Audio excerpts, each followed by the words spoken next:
구독은 의리, 좋아요는 사랑입니다. 감사합니다.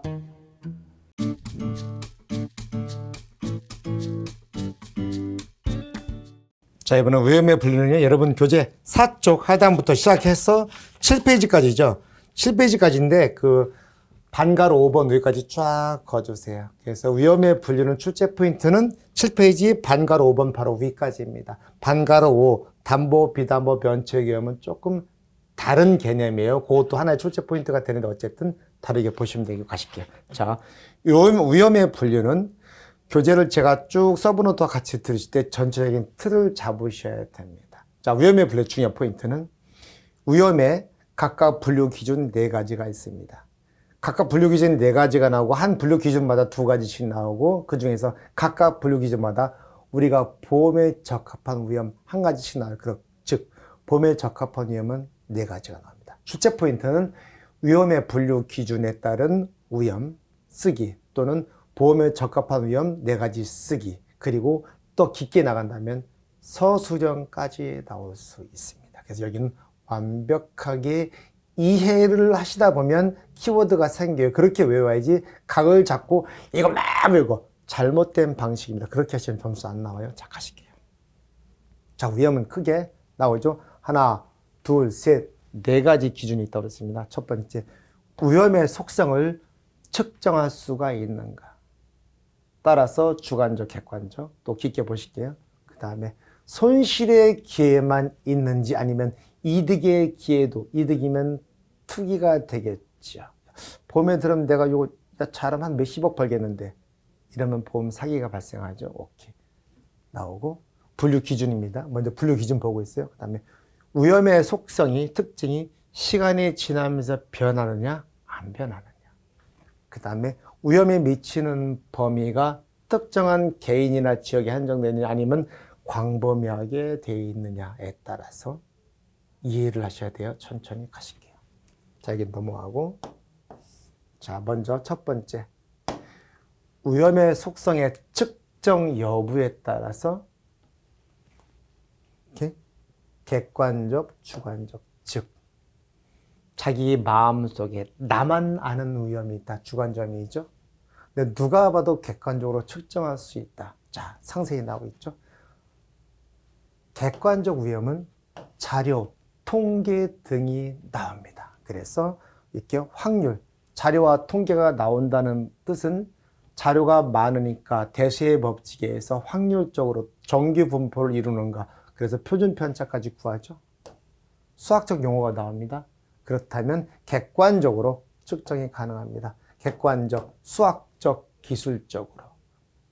그러면 객관적 위험이라 하고 주관적 위험은 내 마음속에 있어. 나만 알지. 그렇죠? 이렇게. 그래서 이름 페퍼인지 나이트인지 일단 사람 이름은 필요 없고요. 그래서 이렇게 보시면 될 것 같아요. 그래서 다행히 딱딱 누가 봐도 여기서 보험에 든다면 어떤 위험이 보험회사 입장에서 보세요. 항상 보험회사 입장에서 생각해도 내 입장이 아니라 보험회사 입장에서 주관적 위험, 지만 알아. 누가 보험을 받아줍니까? 그래서 객관적 위험이 보험에 가능한 위험, 보험이 가능한 위험이다 됐고요. 보험에 적합한 위험이죠. 그 다음에 위험의 속성이 손실의 기회만 있는지 손실의 기회도 있는데 이득의 투기의 기회도 있는지에 따라서 말 그대로 순수 위험이냐 투기 위험이냐 딱 나오죠. 순수 위험은 순수 손실의 기회밖에 없죠. 잘해야 본전이기 때문에 이득이 없어요. 투기적 위험은 손실도 있지만 이득도 있다. 그래서 여기는 출제자 때문에 출제자 어떻게 될지 모르니까 볼게요. 당연히 손실의 기회만 있고 이득의 기회는 없다. 순시험의 이득의 범위가 이득은 0이죠. 플러스가 될 수가 없잖아요. 잘해야 본전, 마이너스는 무한되겠죠. 잘해야 본전 이렇게 걸어칠 수도 있고 아니면 이렇게 해서 이게 무슨 위험인지 물어볼 수도 있고 자유자재라. 서술형까지 써야 되기 때문에 제가 천천히 가는 거예요. 중요한 부분은 천천히 갈게요. 서술형 대비해야 제일 중요합니다. 위험 파트에서 얘가 훨씬 중요해요. 어마무시하게 중요합니다. 이렇게. 자, 볼까요? 순수 위험은 요즘 홍수, 낙뢰, 붕괴, 사망, 부상 등등 있죠. 반면 투기적 위험 우리 야바위 카지노 등등등. 당연히 다 까먹을 수 있지만 1억 천금도 노릴 수 있잖아요. 그렇게 보시면 될 것 같고, 당연히 얘는 마이너스 알그지부터 졸부까지 됐죠. 알그지부터 무슨 졸부자라고 하나, 이렇게 마이너스만 돼 플러스만 돼. 당연히 보험 대상은 투기적인 보험자가 안 받아주죠. 순수 위험만 보험 대상이 되죠. 위에 객관적 위험, 순수 위험 2개 나왔어요. 자, 그 다음에 순수 위험을 엮으면서 얘를 하나 더 엮을 수 있어요. 자, 암기팀은 재배인간, 재배학을 공부하는 인간. 자, 보실게요. 자세히 보시면 여기 재배인간인데, 굳이 외우지 않아 생각 안 나실까 봐 암기팀 말씀드리지만 잘 생각해 볼까요? 순수 위험이죠. 순수 위험은 우리가 보험에 가입하는 위험이에요. 그럼 하나하나 볼게요. 재배인간 암기팀으로 할게요. 재산 손실 위험. 여러분 손해평가서 아시죠? 가서 보험의 목적물이 뭐죠? 농작물, 가축, 축사, 해가림시설, 인삼 등등 시설 작물, 하우스 등등이에요. 그러면 그게 재산이잖아요. 그 재산의 손실을 대비하는 위험, 전형적인 손해보험입니다. 그 다음에 재배인간의 배상책임 위험. 우리 배상책임, 일상생활 배상책임보험 들어보셨잖아요. 그리고 저희 농업재해보험 뒤 업무보험서 전체에서 배상책임보험이 하나가, 저희는 손해보험이에요. 근데 배상책임보험이 저희 업무보험서에 들어와 있습니다. 어디에 있을까요? 저기 뒤에 축사랑 그 농업물 대업은 특약으로 화재로 인한, 그러니까 내가 원예시설 버섯작물 시설에, 원예시설에 또는 축사에 불이 났습니다. 불이 났는데 다른 사람의 하우스나 다른 사람의 건물에 불이 옮겨 붙었어요. 그래서 그 집도 재산의 손실이 발생했습니다. 그럼 법률적으로 손해배상 책임이 발생을 하죠. 그 법률적인 손해배상금, 판사가 땅땅 너 1억 원 부르네, 그 금액. 그게 배상 책임 위험입니다. 저희 업무보험에는 화재 대물 배상 책임이 들어와 있습니다. 됐고요. 그다음 인적 손실은 여러분 생명보험, 상해보험, 질병보험, 간병보험 등등등 다 사람의 몸뚱아리와 관련해서 죽거나 다치거나 등등등 맞죠? 그래서 여기는 인적 손실 위험. 간접 손실 위험은 우리 영업배상입니다. 옆집에 불났습니다. 옆집도 마침 사업을 하고 있었어요. 불나서 영업을 못했습니다. 그 기간에 영업 손실을 보상해 주는 거 간접 손실. 경제적 손실. 그래서 출제자가 쓸 때는 아마도 뒤에 설명하고 있습니다만은 순수 위험에는 순수 위험을 초래하는 손실의 특성에 따라 4가지 위험이 있는데 써보세요. 써야죠. 재배인간. 됐을까요? 재산 손실, 배상 책임, 인적 손실, 그다음에 간접 손실. 마지막 위험. 됐습니다. 그리고 요거에 대해서 자세히 쭉 나오고 있죠. 키워드만 알아두시면 돼요. 재산 손실은 누가 봐도 쉽게 알겠죠. 그 다음에 간접 손실은 2차적 경제적 손실이 키워드입니다. 키워드를 머릿속에 넣어두셔야 돼요. 영업활동 못했으니까. 그 다음에 우리 특히 배상 책임은 법적인 배상 책임 위험입니다. 됐죠? 법률적으로 판사가 때린 손해배상은 물어줘라, 그 얘기예요. 그리고 그 안에 들어간 변호사 비용도 같이 물어줘야 됩니다. 배상 책임 보험 약관에 다 들어있어요. 그다음에 인적 손실은 사람의 몸뚱아리에 생길 수 있는 모든 것 등등이죠. 됐습니다. 인적 손실 위험은 저희 시험 답안 작성하는데 크게 중요한 포인트는 없어요. 저희 손해보험 시험이기 때문에 이렇게 됐죠. 자, 그 다음에 정태적 위험과 동태적 위험 갑니다. 자, 딱 정태적, 동태적. 변해 안 변해? 느낌이 뭐죠? 뭐가 위험의 속성이? 위험의 발생 빈도나 규모. 이게 위험의 속성의 빈도와 규모예요. 빈도, frequency, 규모, severity. 2개. 됐죠? 그래서 안 변하면 정태적 위험, 변하면 동태적 위험. 누가 봐도 알죠? 자, 그럼 볼게 어떤 게 있나? 정태적 위험은 화산, 지진, 큰 사고, 시간의 경과에 따라 그 성격의 정도가 크게 변하지 않죠. 화산이 예전에는 뭐 하다가 100년에 한 번 이런 식이잖아요. 변하지 않아요. 그런데 동태적 위험은 계속 바뀝니다. 즉 일정 패턴도 없어요. 어떤 때는 쭉 오르는 것도 아니고 내리는 것도 없고 지 멋대로입니다. 지금 뭐냐면 이렇게 소비자 기호, 사람의 기호만큼 지 멋대로인 게 있을까요? 그렇죠. 그 다음에 시장 가격, 알 수가 없죠. 저거 알면 누구나 떼돈 다 벌게요. 그렇죠? 주식 투자 다 성공하죠. 주가를 맞추는 사람은 신도 모른다고 하잖아요. 그다음에 이 기술의 변호. 기술은 상승하든 다른 하락하기도 하고 대부분 상향하긴 하죠. 기술은 발전하긴 합니다. 그다음에 환율. 이 지금 다 무슨 소비자 기호, 시장 가격, 주가, 기술, 환율. 정말 신도 모르는 것들. 그죠? 동태적. 저걸 보험자가 받아준다? 말이 안 되는 겁니다. 그랬죠. 그래서 정태적이면 거대 재 등과 같은 거 보시면 돼요. 화산, 지진 등등. 그다음에 위험에 미치는 범위가 왜 나만 갖고 그래? 특정적이요. 특정 나만 갖고 그래. 특정한 개인에게 미치는가 아니면 사회 전체에 미치는가. 사회 전체 코비드죠. 우리 코비드 바이러스. 그 다음에 여기는 우리 집에 불났다 특정적용. 밑에 설명되어 있을 겁니다. 그렇게 이해하시고 문제를 읽으셔야 됩니다. 자, 특히 이렇게 특정적 위험을 한정적 위험 이런 말장난 주의하십니다.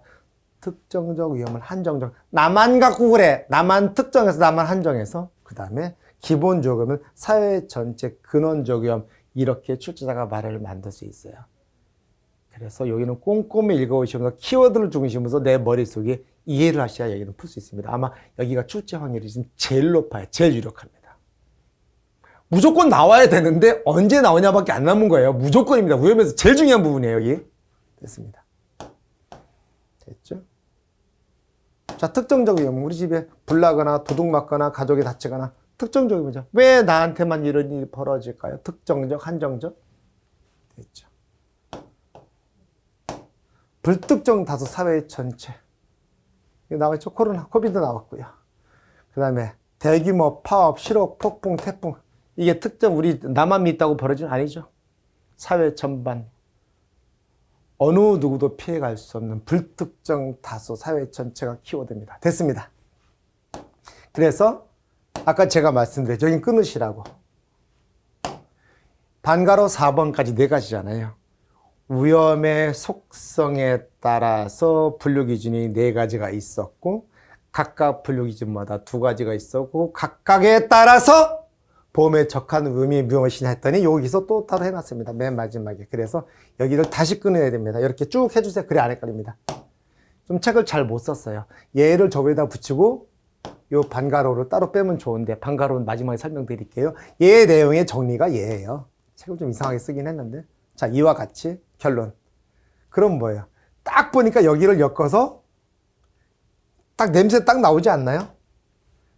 여기를 여기하고 저기를 엮어서 딱 5점이든 10점이든 무조건 만들어냅니다. 제일 어려운 서술형으로. 어마어마하게 중요합니다. 출제 확률 38,000%. 별표 38,000개. 아니 5개 너무 약해. 38,000개. 가십니다. 이와 같이 1부터 4를 결론 내리고 있습니다. 위험은 여러 가지로 분류할 수 있죠. 4가지 분류 기준에 2가지 8개로 분류할 수 있죠. 8개입니다. 분류 기준 4가지 각각마다 2가지 4, 2, 8, 8개. 그런데 보험에 적합한 위험. 약간 이제 하고 싶은 말이 결론 낸 거지. 저는 이렇게 그냥 안 해요. 순정특객. 순정특객. 여기에 결론 순정특객 할까요? 순정특객. 끝났네. 순정만화 좋아하면 이렇게 칼싸움 잘하는 협회이자 순정특객. 근데 걔가 나만 좋아해. 잘생겼는데. 순정특객. 순정만에 주장하는 특별히 잘생긴 칼싸움 잘하는 협객. 순정특객. 순수위험, 정태적위험, 특정위험, 객관치험. 끝. 순정특객, 순정만에 특별히 나만 좋아하는 협객. 그 얘기하고 있어요. 그러고 나서 여기는 객관식 시험이 아니니까 하지만 어렵긴 한데 사회복지나 경제랑 국가가 직접 간접 개입하여 보험하는 위험들도 뭐 4대 보험, 국민연금 건강보험, 고용보험, 산재보험, 노인 장기 요양보험 그걸 말하는 거고 그건 저희 손해사정 이론 파트고 저희는 순정특객 알면 끝납니다. 자, 됐습니다. 끝났고 여기는 별도로 혹시라도 제 강의력 어마어마하지 않습니까? 자, 5번은 별도의 얘기입니다. 자, 그림을 그리면 여러분 쉽게 이해하실 거예요. 옆에다 바로 그릴게요, 여러분. 알아볼게. 색깔을 바꿔서 이렇게 할게요. 너무 쉬워요, 이거. 그림을 그리면 여러분, 별것도 아니네, 이럴 거예요. 박스를 쳐서 이렇게 칩니다. 이렇게 치고 이렇게 나눈 다음에 자, 위험은 크게 담보 위험과 부담보 위험입니다.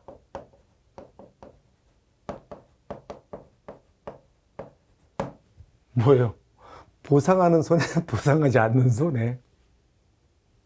보험회사가 보상하는 거 안 보상하는 거 크게 나누어지고 여기 또 담보와 부담보 나왔습니다. 비담보 또는 부담보 괜찮아요. 이 비담보 동의어로 보시면 되겠고. 그리고 면책위험을 써놔요. 면책위험은 뭐냐면요. 처음에는 보상하기로 했어. 보상하기로 했는데 빨간색으로 할까? 보상하기로 했는데 가만 보니까 이 원인이 좀 불량해. 즉 화재. 우리 종합위험 자연재해 조소의 화재죠. 좋아요. 화재 보상하는 위험 맞아요. 화재 보상하기로 했어. 그래놓고 보상하지 않는 손에 뭐라고 써있죠? 계약자 피보험자의 고의 또는 중과실로 방화죠. 화재가 고의 또는 중과실은 방화입니다. 그죠? 실화는 우리 경과실이에요. 중과실은 고의와 동의어입니다. 그러면 화재가 났는데 고의였어. 그렇죠?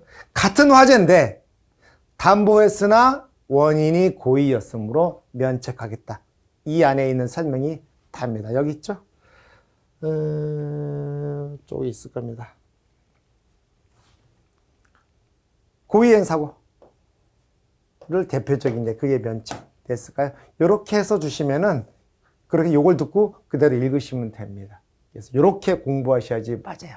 책만 보고 아 그렇지 읽다가 자버리는 수가 있습니다. 됐을까요? 제가 할 수 있는 건 여기까지고 서브노트로 한 번 더 정리해 드릴게요.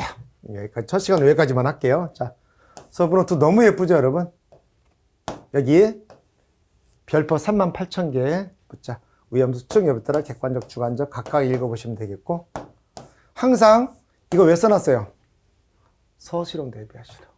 이거 제가 볼 때는요 서술형 15자 안 나오면 완벽하거든요. 써보시오. 어떻게 낼까요? 이렇게 해보죠. 위험의 위험의 분류 기준 4가지를 쓰시고 각각의 분류 기준에 따라 분류 기준과 분류 기준법 위험을 쓰시고 그 중에 보험에 적합한 위험을 쓰고 그 적합한 위험의 특징을 간략히 서술하시고 와 이러면 15점이 넘는데 어쨌든 이 안에서 어떻게든 묶을 겁니다. 대신 우리는 수험생이잖아요. 그걸 다 제가 지금 드린 말씀을 다 엮어서 한꺼번에 정리해야죠. 그래 어떻게 나와도 내가 쓸 수 있으니까. 그리고 서술은 항상 교재 있는 말 다 쓰려고 하면 큰일 납니다. 키워드 제가 키워드만 정리한 겁니다. 항상 키워드 중심으로 하시면 됩니다. 됐죠? 볼까요? 여기 너무 중요한 게 한 번 더 해드린 겁니다. 측정 여부에 따라 주관적, 객관적. 이득의 기회 여부가 있냐 없냐에 따라서 순수 투기, 발생 빈도와 규모, 보험의 특성이죠. 바뀌냐 안 바뀌냐야 동태적, 정태적. 위험이 미치는 범위가 특정적, 기본적. 보험에 적합한 위험은 순정, 특객, 순수, 정태적, 특정, 객관적 끝.